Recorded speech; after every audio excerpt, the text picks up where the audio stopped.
येऊन काम करते. तब्बल 40 वर्षाचे अनुभव असलेले काही आपल्यामध्ये योग पंडित आहेत, योगरत्न आहेत.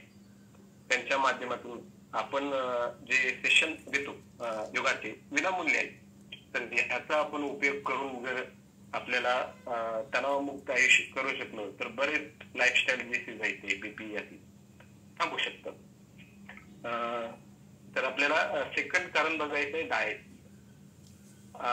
मान्य हे आधुनिक युग आहे, खाऊ गल्लीचा जमाना आहे, फास्ट फूडचं हे आयुष्य आहे.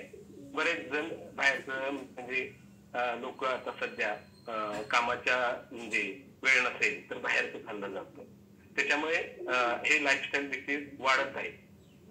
त्यांच्यामध्ये म्हणजे आपण नेहमी जो फॉर्म्युला सांगतो 40% कार्बोहायड्रेट, 30% प्रोटीन आणि 40% कार्ब्स आणि फायबर्स आणि फॅट, या पद्धतीने आपला सकस संतुलित आहार सध्या आपल्याला बॉडीला तो मिळत नाही. म्हणजे आपल्याला बॉडीला काय गरज आहे हे आपण सध्या देत नाही. आपल्या जिभेला काय पाहिजे ते आपण देतो. म्हणजे नीड आणि वॉन्ट. आपल्याला नीड काय आहे ते सकस संतुलित आहाराची, आणि आपण नीड म्हणजे गरज, आणि वॉन्ट म्हणजे आपल्याला काय आवडतं ते खातो आपण सध्या. तर एक छोटासा मुलगा असतो, त्याला वडील आपल्या बाजारामध्ये घेऊन जातात. त्यावेळी तिथं 2 स्टॉल असतात, एक वडापावचा स्टॉल असतो आणि एक ऍपलचा. मग वडील कुठल्या दुकानात घेऊन जातील त्याला? ऑब्व्हियसली वडापावच्या, कारण वडापाव हा स्वस्त आहे आणि ऍपल हे महाग आहे. म्हणजे चांगल्या वस्तू या महाग आहेत. म्हणून आपण आपल्याला म्हणजे समजून घेतलं पाहिजे की नीड आणि वॉन्ट म्हणजे काय आहे. आहाराबद्दल बरंच काय बोलण्यासारखं आहे, पण आपल्याला मेन हायपरटेन्शन बद्दल जे आपल्याला बॉडीमध्ये सोडियम कसं म्हणजे किती प्रमाणात गेलं पाहिजे ह्याच्याविषयी आपल्याला बोलायचं आहे. तर सोडियम आपल्याला बॉडीच्या म्हणजे गरज डेली 4 ग्रॅम आहे. म्हणजे ऍज अ 2 टेबलस्पून मीठ आपल्या बॉडीमध्ये गेलेलं पाहिजे. पण जातं किती? एक 5 ते 6 टेबलस्पून जातं. मग हे कसं जातं? जे आपण बाहेरचं अन्नधान्य आणतो, पॅक फूड आणतो, फास्ट फूड आहे, जे बाहेरचं आणतो त्याच्यामध्ये मीठ वापरलं जातं, पण ते आपल्याला कळत नाही. कारण मिठाची चव ही खारट आहे. मग त्याच्यामध्ये एवढं मीठ असतं का? नाही. तर सोडियम बायकार्बोनेट म्हणून जे मिठाचा हा प्रकार आहे तो त्याच्यामध्ये वापरला जातो. त्याची चव किंचित गोड आहे, त्याच्यामुळे ते आपल्याला समजून जात नाही. याच्याचमुळे आपल्या बॉडीमध्ये जे हायपरटेन्शन बीपी वाढतो त्या सोडियममुळे. म्हणून आमचे डायटिशियन बरेच आमचे कोचेस आहेत ते तुम्हाला गायडन्स करतात कधी म्हणजे किती खावं, काय खावं, जेणेकरून आपल्या बॉडीमध्ये सोडियमचं प्रमाण कमी जाईल आणि आपला बीपी कंट्रोलमध्ये राहील. तर ह्याबद्दल मी सोडियम बद्दल सांगितलं. आता थर्ड कारण आहे वजन. बघा, अतिस्थूलपणा.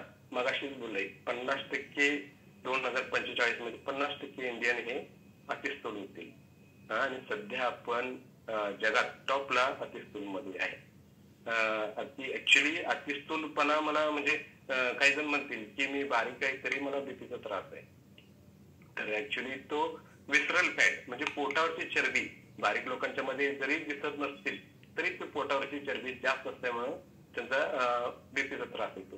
मॅडम एक इमेज आहे, दाखवू शकाल का?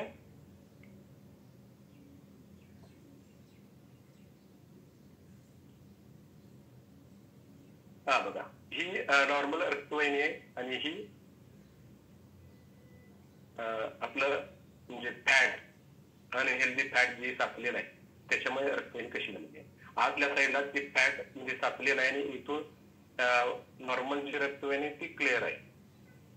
तर ऍक्च्युली ज्यावेळी आपण म्हणजे पोटाची चरबी जास्त वाढते त्यावेळी रक्तवाहिनीमध्ये साचायला लागते. मग अशा पद्धतीनं रक्तवाहिनी आपली तयार होते. मॅडम पुन्हा मध्ये तसंच ठेवा तो इमेज.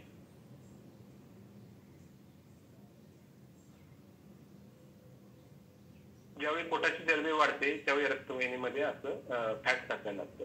मग अशा वेळी डॉक्टर लोक म्हणजे बीपीची गोळी चालू होते. मग अशा वेळी डॉक्टर काय करतात? बीपीची गोळी देतात. मग ऍक्च्युली बीपीची गोळीचा इफेक्ट काय होतो की रक्तवाहिनी मोठी होते. तुम्हाला समजण्याचं सांगतो, आपण रेग्युलर प्लास्टिक पाण्याची पाईप जर पकडली तर पाण्याचं प्रेशर किती असतं? जर ती पाईप दाबली तर प्रेशरनं पाणी पुढे जातं.